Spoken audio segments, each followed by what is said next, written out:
Welcome back, everybody. You're listening to the Morning Woodward Show right here on the Woodward Sports Network. All right, as promised, how the injuries will affect the Lions. We're planning to go without Penei Sewell right now, and the Lions sound like they're going to be without 3 offensive linemen. So you guys kind of tell me what this means for us. It can't be good. Oof, I mean, where do we start here? I mean, you're expected to play without Penei Sewell. You're already missing Decker. Probably going without Ragnow. Yep. Matt, we're going to preview the game much more later on, but this is a problem. A team that's decimated by injuries, that is going through a rebuild and trying to, find its...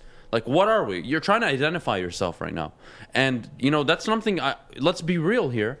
Do you really know what a Dan Campbell football team looks like so far, 4 games into the year? You don't. And I don't think you're going to find that out this year.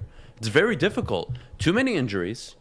You're unsure at the skill position. The secondary is decimated. You just lost your best edge rusher. I mean, this is not... It's not good. Yes, you can say, well, Dan Campbell's teams, they fight, they play. Okay, cool. Most NFL teams do that. But how are you game planning? How are you scripting against teams? What's your X factor? And I don't know what that is yet from the Detroit Lions. And these injuries really are just going to leave me with more question marks, Jeff. I'm not sure what to take away from the injuries outside if it's just going to hold them back. It's really going to hold them back. Yeah, they're missing. I mean, listen, let's just start with this offensive line. You're missing Penei Sewell, Frank Ragnow, and now Taylor Decker. And let me tell you the stats when Jared Goff is under pressure. His quarterback rating is 45.9, which is near the bottom of the entire NFL. So he struggles tremendously. And like most quarterbacks, when you have pressure on you, your whole job becomes that much harder. But with Jared Goff, he's so limited, and he relies so much on a clean pocket that it's going to be rough, man. You got Danielle Hunter, who's right now I think he's got 5 sacks in 4 games, so he's on a tear. And without Penei Sewell, who yes he gave up 2 sacks, 7 pressures, but you're hoping he gets better game to game. So I don't know who's going to start. It's going to be all shift around offensive line. You're going to have Jonah Jackson and Vitae, but other than that, that worries me because you're trying to get the run game going. That's your offensive line is your heart of the team essentially, because defensively you got really nothing. Jared Goff is what Jared Goff is, and to make him be successful, you need a run game and you need protection. Where does that start? The offensive line. Even if guys are open, he's overthrowing them and whatnot.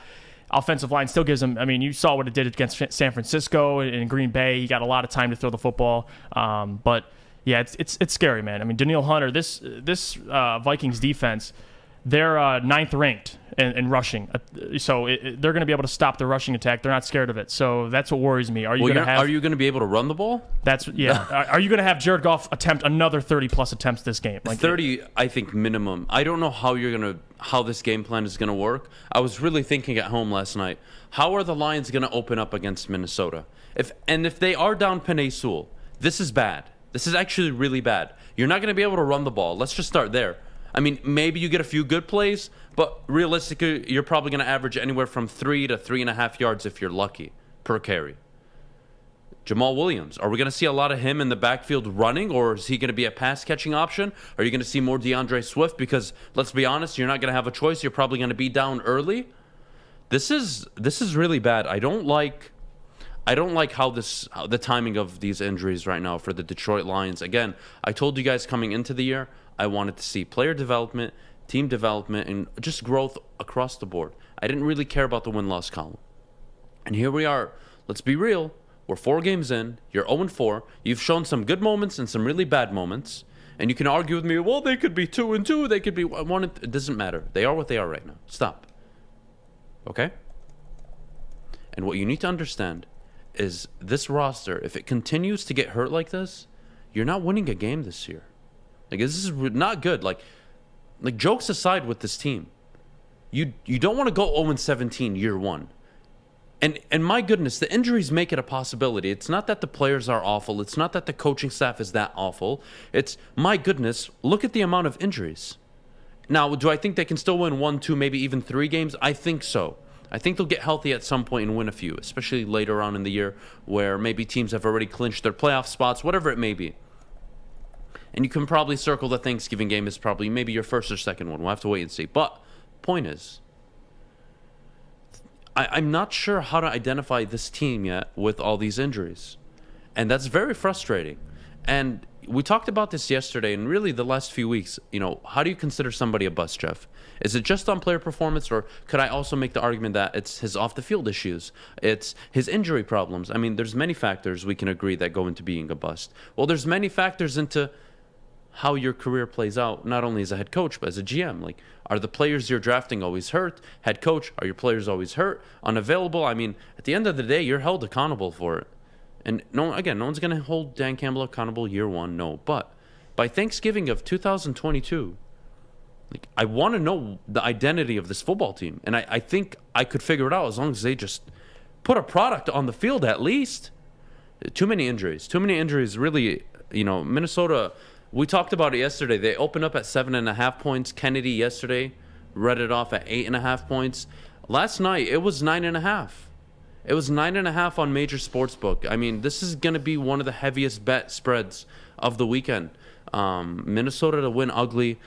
I'll give my prediction later on in the show, but this is tough. This is tough. And more importantly, Tyrell Williams still out. Khalif Raymond is probably going to be wide receiver 1 for this team with Quintez Cephas. So there's more problems with this ball club than just missing your offensive line. There's a lot of pieces. And what worries me is, we'll get to later, is, other people getting injured, and Romeo Okwara and how much of the pass rush he generates and what you're going to be missing to get after Kirk Cousins. But, yeah, it's not good. I mean, no doubt, especially how important this offensive line to just make things move. And you were kind of waiting on Decker to get back sooner than later.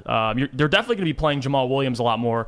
He's just a better pass blocker than DeAndre Swift, so expect him to get more snaps. He'll probably be more effective in the pass game and maybe even the run game, but they got to get Swift going a little earlier. It's going to be interesting to see the rookie step up, Levi Alim, without Romeo Okwara, who's generating, I believe, like 60% of the pressure on any quarterback in any of the games this year.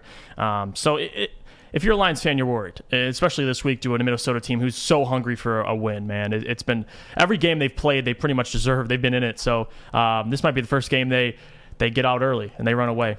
I don't know. It's going to be very tough. They're going to Minnesota is tough. It's tough. I have a question for you, man. So we're all trying to figure out what's causing these injury problems. Now, I don't want to point fingers at anybody. Could be the strength and conditioning coach. Could be the chefs in the building, what they're feeding them. I don't know. But I think it's you, actually. That's the problem. Yeah. I think your 10-7 limo BS to start the year is causing all these bad things to happen to the Detroit Lions. You're the villain. Yeah, and last night I went full Rams mode, and I picked Stafford to go all the way.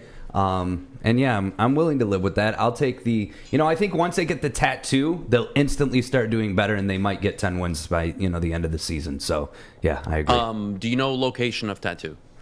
Do I know the location? Yes. Yeah, I'm getting it on like right above my knee, because kneecaps, Oh, well, that's boring. Can you put it on your butt cheek? I mean, I could, but that'd probably be a bad idea. Can we do like a vote, or is it D-Mac's decision? Did. Is it Darren's decision, or is it like popular No, it's vote? my decision, like where it goes. Okay. Yeah. Well, it's my body, you my make the choice. decision, but can you put in the 0-17 tattoo like my initials or something? What's the next topic, Kennedy? Can you tell us? Kennedy, we gotta go. All right, we'll go to break. Coming up next, you guys, I've got my Notre Dame sweatshirt on. Thank goodness Stick isn't in the booth to play that dang boo noise at me. But we have college football. We're talking about it coming up next, not Notre Dame.